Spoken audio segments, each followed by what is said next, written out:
Hey guys, welcome to the second part of section 2, web storage.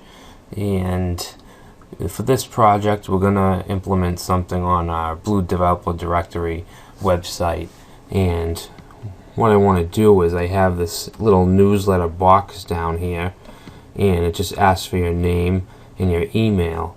Now what we're going to do is we're going to utilize the local storage feature, because we're going to grab the name that they enter, and we're going to have a little welcome text up here that says welcome and then their name. And we're also going to get their email address, and if they already submitted to the form, it'll say here, instead of please enter your email address, it'll say already subscribed or something, and then it would have their email address. Okay, so it's just something small, but something that we could fully integrate into our website that is really coming along here. I mean, obviously we have no database or server-side stuff going on, but we could always, this is a website that you could add to that when you move on and start learning about other stuff. So let's get started. So in your chapter 5 section 2 folder, and then the program files, you should have the done version and the HTML version, which is the up to what we have up to this point. So I'm going to copy that, the HTML version. When I say HTML version, I just mean the earlier one, the one that we're on now, as opposed to the done version. And I'm just going to paste this on my desktop and work in here. You guys feel free to work in the actual folder. And first of all, let's open up our index page. Alright, so this is the final one, and this is the one we're going to be working on now. So I'm going to open up my index page in Notepad++, and the first thing we should do is add the form, and I want to do that right in this nav, in this left side nav. Okay, so I'm gonna, one second guys.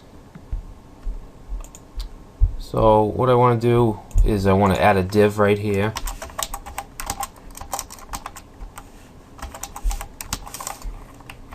and in between this div I want to create the form. So I'm going to put an H3 and write newsletter, save it. So it's going to be right here. We're going to do a little bit of styling. This needs to be brought down and stuff like that. Actually, what I'm going to do is put some BR tags in to help us bring that down. Some line breaks, and reload, and now it's down. Alright, so under the newsletter we want to start a form, and we're going to give this an ID of news, and we're going to close up the form, and in it we want a name input field, and that'll be type text. Alright, input type text. Let's give it an ID of name, and we'll give it a name of name as well. And under that we want to do an email input, so we'll say input type, and we'll use our new HTML5 type of email, so that it must validate as an email address. And we'll give it an ID of email and a name of email. Alright, now under that we want to do our submit button.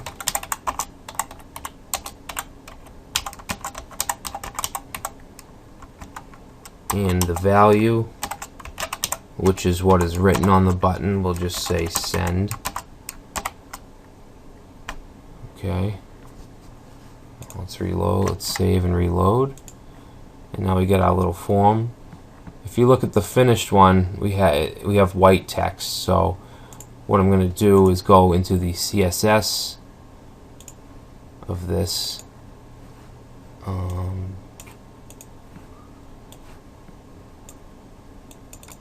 Style CSS, and we want to scroll down. Now we got to pick some kind of selector to use to specify what we want to do. And if we look in the index file, let me just close these two files. We don't need those. And we have the nav element. Wait a minute. I think I closed the wrong. I think I closed the wrong file. Let me get this back. That was the index file. Alright, so here's where we were. So what should I grab here? I'm not gonna grab the nav tag. I'm gonna use the A side tag, which is basically references our sidebar. Alright, so remember A side. So now we're gonna go into our CSS, and right above the nav styles I'm gonna do this. So I'm just gonna write A side, and oops, not slide, side. And in here, I'm going to say we'll color white. So save that, reload. Now everything's white. What else do we want to do here? First of all, these input boxes are much too close together, so I want to add some margin on those. And I'm going to show you a special CSS3 selector that we can use here. So normally you could put input, alright, and then we could do margin bottom 10 pixels. And that would work if we reload, but it also adds 10 pixels on every input, which would also be the button. Now right here it looks fine, but if it was a case where we didn't want to move the button and we just wanted these two types, we could use this new CSS selector, and it will allow us to choose the input type. So it would be input, and then open a bracket, and then say type, and then equals text, and then close the bracket. So this right here applies to all the inputs that are the text of the text type. So if we do this and save it and reload, the text type does. Remember, this is an email type, so that's not the margin isn't being applied to that. It's being applied only to text fields. So we go back here and we can copy this, and then put a comma, and then add it again, and we can change this text to email so that it also affects email types. So we save that, and now it gave us the margin on the email field. So really cool that you can specify things like this. I mean, you could specify any kind of attribute. You could use the name attribute, things like that. So CSS3 really has a lot of great new tools that we can use to make our sites more dynamic. Alright, so now everything's white, all the color is white, and if you look at this, you'll see we have a little bit of text here. I'm going to copy that and paste it right under the H3. Okay, now I'll save, reload, and there's our message. Now this is going to do absolutely nothing. You know, the only thing it's going to do is if I don't have an email, it's going to tell us to put an email, and that's just from using the email type. So if I put brad@aol.com, send. Oh, actually, that wasn't supposed to happen yet. Oh, this is the wrong, I'm sorry, this is the finished product. Let me get out of that. This is where we were. So reload. So if I put Brad and then brad@aol.com, send, it does absolutely nothing, and that's normal. All we have here is HTML. We're not using any JavaScript to handle any type of functions, any kind of on-submit functions. So that's what we got to do now.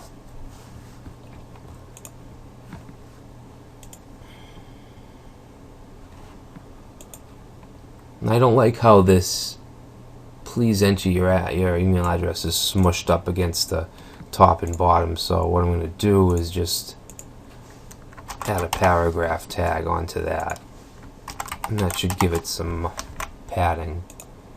Alright, there we go. So like I said, ultimately what we want to happen is we want our name to get caught.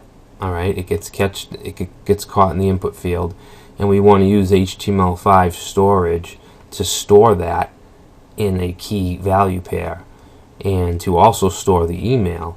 And then what we want to take those values and display the name up here and then the email down here. So we have to do a little bit of JavaScript stuff, some functions, but it's not really that hard. So the first thing I want to do is when do we want this JavaScript to kick in initially, and that's when we want the form, when the form gets submitted. So what we want to do is we want to go to the form tag right here, and we want to use an event handler, and we want to use the onSubmit event handler. So onSubmit, so when this form gets submitted, we want to call a function, and I'm going to name that function init storage. So, and that is initialize storage, and we need our parentheses. So when the form gets submitted, it's not going to go anywhere. We don't have an action attribute. It's just going to go to this JavaScript function that we're going to define up in the head, if that makes sense. So let's go up to the head and let's open our script tags. When you open script tags, I mean, you can do it like this, but you actually should use the type and then text JavaScript. That would be the semantic way to do it. So what do we want in here? The first thing we want is the init storage function. We want to define that and what it does. So we want to do function init storage,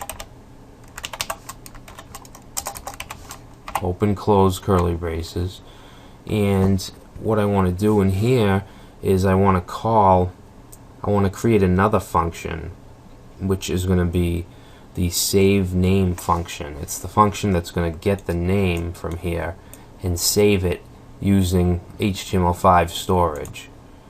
Okay, so let's do function save name. Same thing, open curly braces. Make sure you're indenting, or else it won't look very good. It'll be harder to read. So in the save name function, the first thing I want to do is create a variable called name, and I want to get that. I want to get the ID of name. So we do document dot get element by ID, and what ID do we want to get is name, which I'll show you down here. Is right here. The name input text, the ID is name, so that's what it's getting.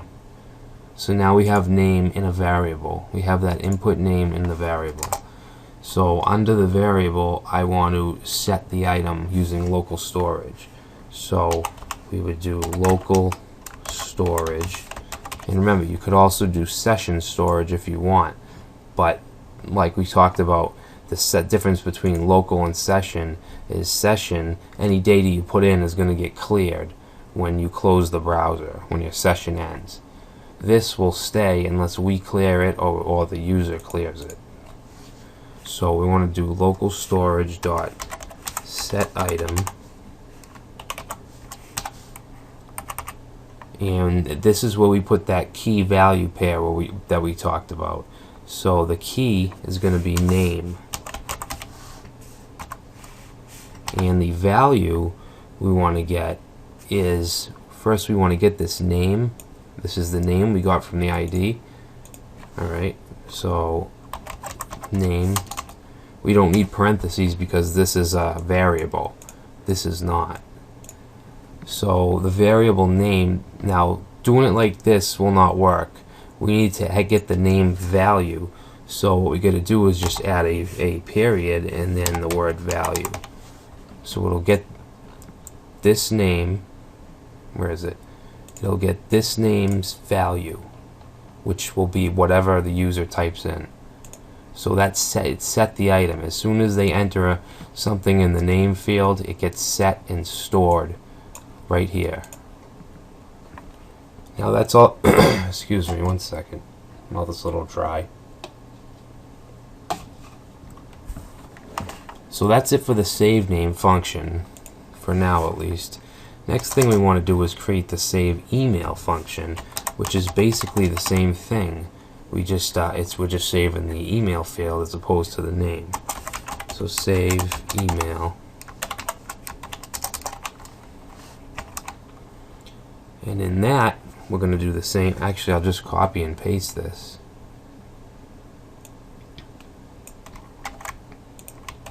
All we need to do is change the variable, change the ID, change the key, and then change this variable. Alright, so it's doing the same exact thing. It's getting the name and then it's getting the email. Now this is all good. It's coded correctly to do what it's supposed to, but we haven't called the save name or the save email yet. So I want to go down. I want to make sure we're out of both of these functions and we're still in the init storage function, and then I just want to call them, because the function will do nothing if you don't call them. So save name will run and save email will run. So now what I'd like to do is just make sure things are working.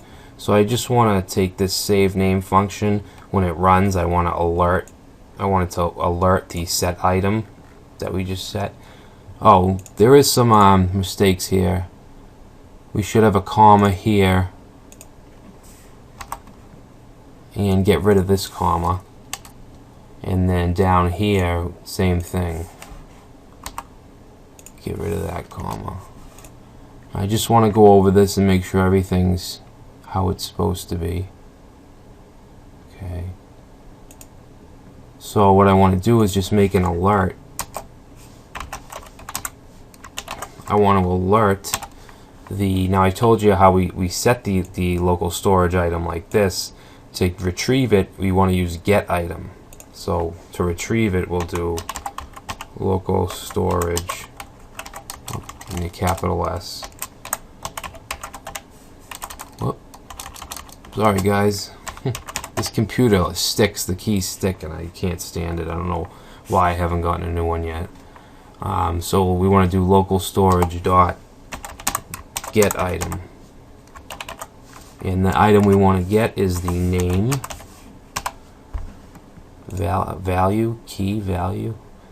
Okay, so hopefully that'll alert with the value that we enter. Okay, so reload. I'm just going to put in Brad, send, and Brad pops up. So if you can see what's going on here, we set the item, we took the input box of name and we brought it up here. We grabbed it with this get element by ID, and then we set that value to this, using the storage, to this key, to the name key. We set the value of name to the name key, and here we get the name key, and we alerted it. And that's not what we want to do here. We want to have it written out up here. So I'm going to get rid of the alert. That was strictly testing. Now I'm going to do the same thing.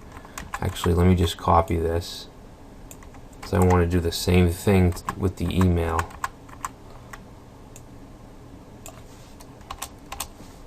It's good to test things out just so you don't keep going when something's screwed up. So we just need to change this to email. Save. Now an email, remember it's got to be a valid email, so I'll just say brad@aol.com. Send, and there's nothing showing up here for some reason. It's alerting, but it's not showing up. Email value.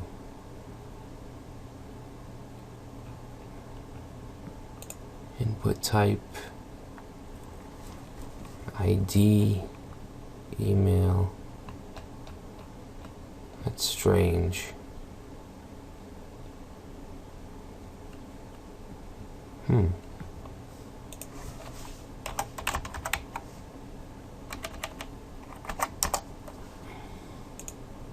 Alright, there we go. So the email is popping up. So we can get rid of that alert. Alright, now we know that everything's working. We know that we're using the storage correctly. We're setting it and then we're getting it.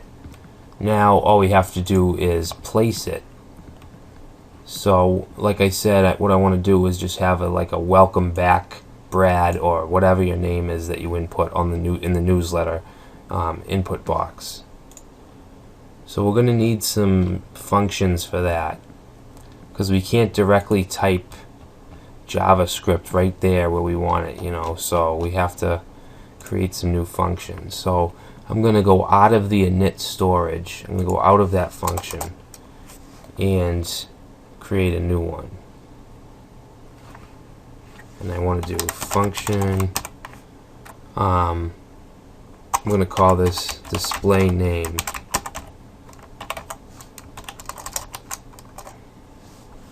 Okay, and in that, I want to make sure that there is actually a value in the name key, or value, whatever you want to call it. I want to make sure that someone typed their name in and that we saved it.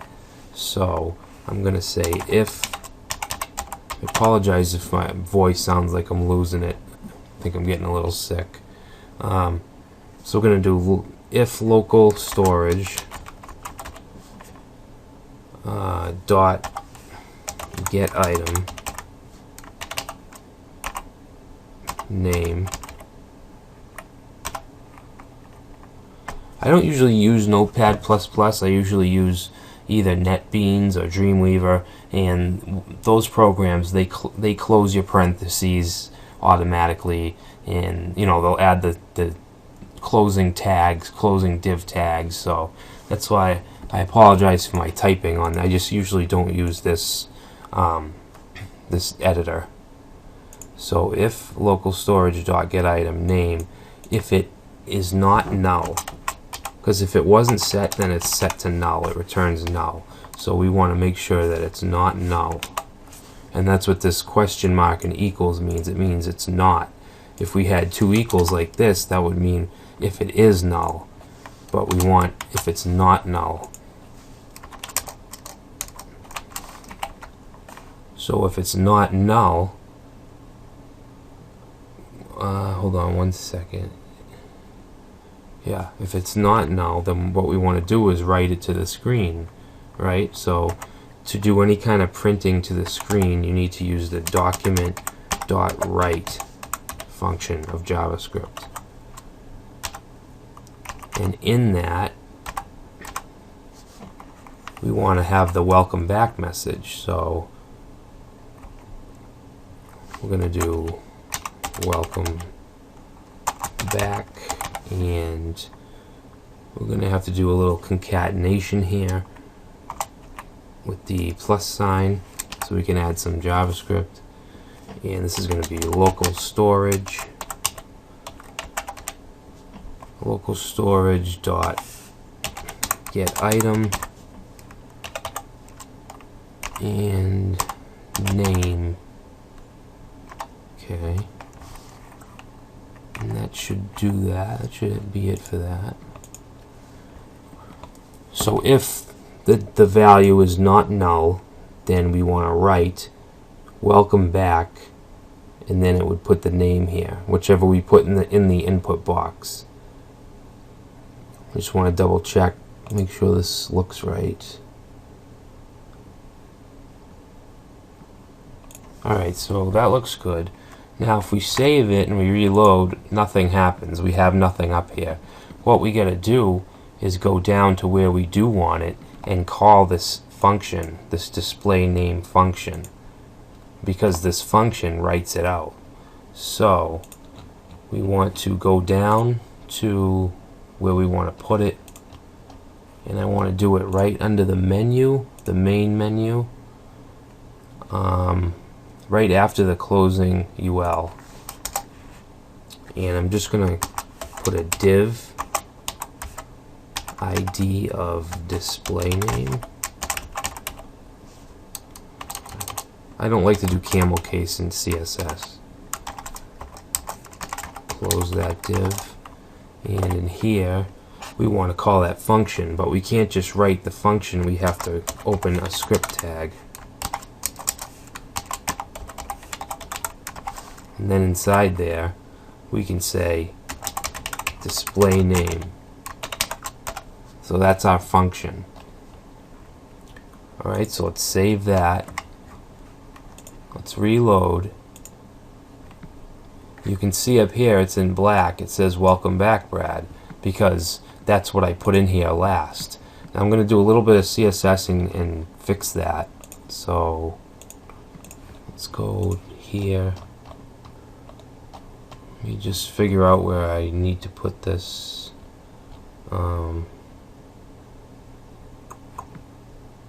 Let's go right above the nav menu, and display name was what we said. Oops, shouldn't be a $sign. And we want to do color white, and we want to float it to the right. What else? I'm going to make it bold, and I'm going to set a font size of 16 pixels. Save that, go back over here, reload, and it's still black. Oh, sorry, I made it black. There we go.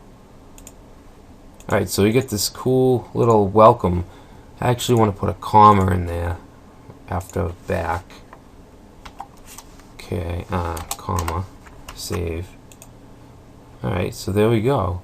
I'm going to move it over just a bit. I'm going to use CSS. I'm just going to say padding right 10 pixels. Alright, so now we have this, and where we use the local storage and not the session storage, we can close the browser and come back and it'll be there, which I'll show you after we finish this. The next thing we need to do is create the function to show our email address here, if it has it, if we have set it through this form. Alright, so right now we have this text here, please enter your email address. We have that right here, but that's not what I want to do. What I want to do is set up an if-else condition. I want to say if we have it stored, then we want to display the email here, but if we don't, then we want this to display. So I can't keep it here. This is where the actual function will go. So I'm going to get rid of that for now. So I got rid of that for now, and I want to make another function, and this is going to be show text.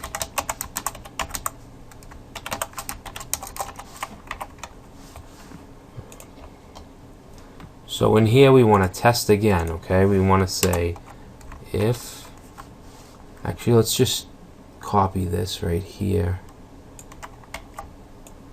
because we want to check and make sure that this is, if this email is null or not. We're actually going to say if it is null.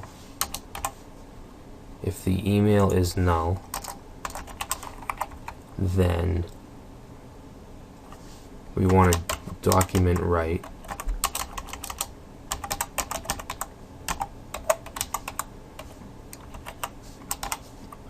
And what we want to write is what we just had down there, which is this. Nope, shoot. I guess I gotta rewrite it. So, what does it say? It said, please enter your email address. Okay, and we want a paragraph. Alright, so if it's null, then it's going to say please enter your email address. Let's save it and see. I'm not sure if it's null. Well, that's not showing, so I guess it is. Let's do the else. So, I mean, I hope you can understand this. It's saying if the email is not set, I'm sorry, if it is null, which means not set, it's going to say please enter your email address. If it is set, which right now it is because we did fill it out, so that's what we want to put here, and we're going to do another document write. And in here it's going to be a little more complicated. We want to do a paragraph, and we want to write subscribed email. Alright, now we're probably going to have to concat it now. Oh, wait a second. I want to make that strong or bold.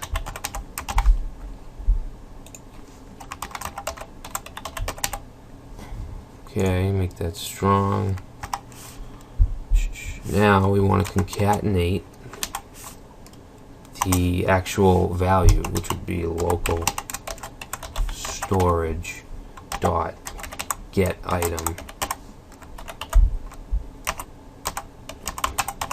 email, and then we want to concatenate again because we want to close that p tag, and that should be it for that. Yeah, that looks good. Alright, so actually the reason it's not showing over here is we haven't called the function. You know where we did right here, we called display name right here in this area. Now we need to call the other function show text. So I'm just going to copy that and go down to where we want to display this, which is right here. But we don't want display name, we want show text.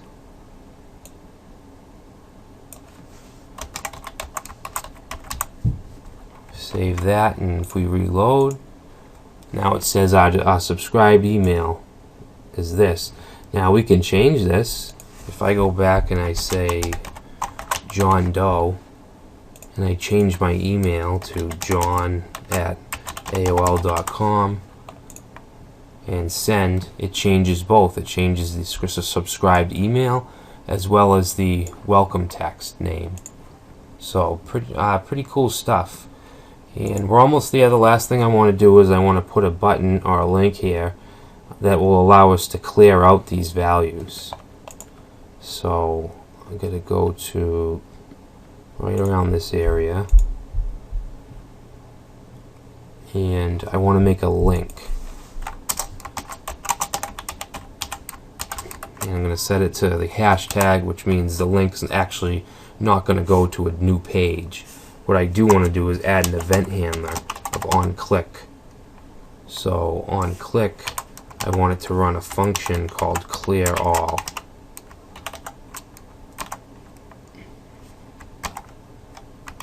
Close the link, and we'll just put the word clear in there. So save that and reload, and we have this word clear. But right now it's going to a function called clear all, but we don't have it defined yet, so it's not doing anything. Now that's the last function we have to go up here and create.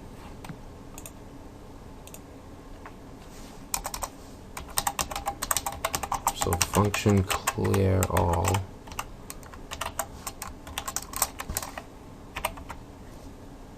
And this is actually very easy.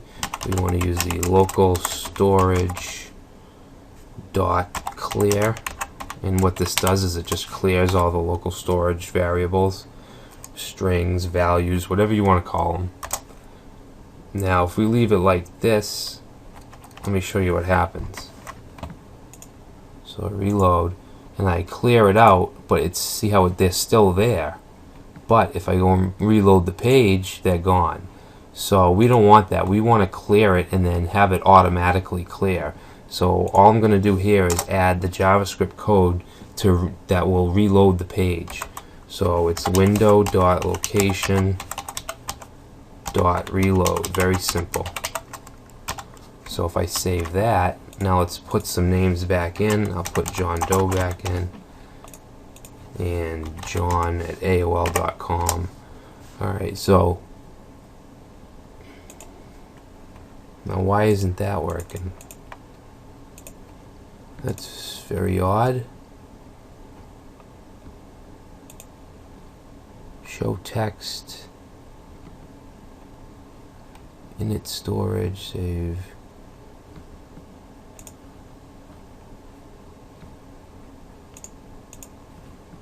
Oh, alright, so now if we clear it, it gets cleared right away.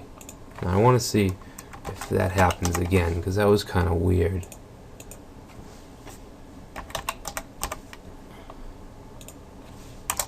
Alright, so now it's working. We clicked, now it has our email, it has our name. We can clear it out again, and it clears. So, I mean, this is a small implementation for the web storage, but this is, I think this is a nice little project because it shows us exactly how it works. It shows us the exact syntax, how we use the set item to set a name and value, and then we have the get item that gives it back to us. So that's the basics, that's the foundation of the web storage API. So next we have application cache in the next section, section 3, and I will see you there.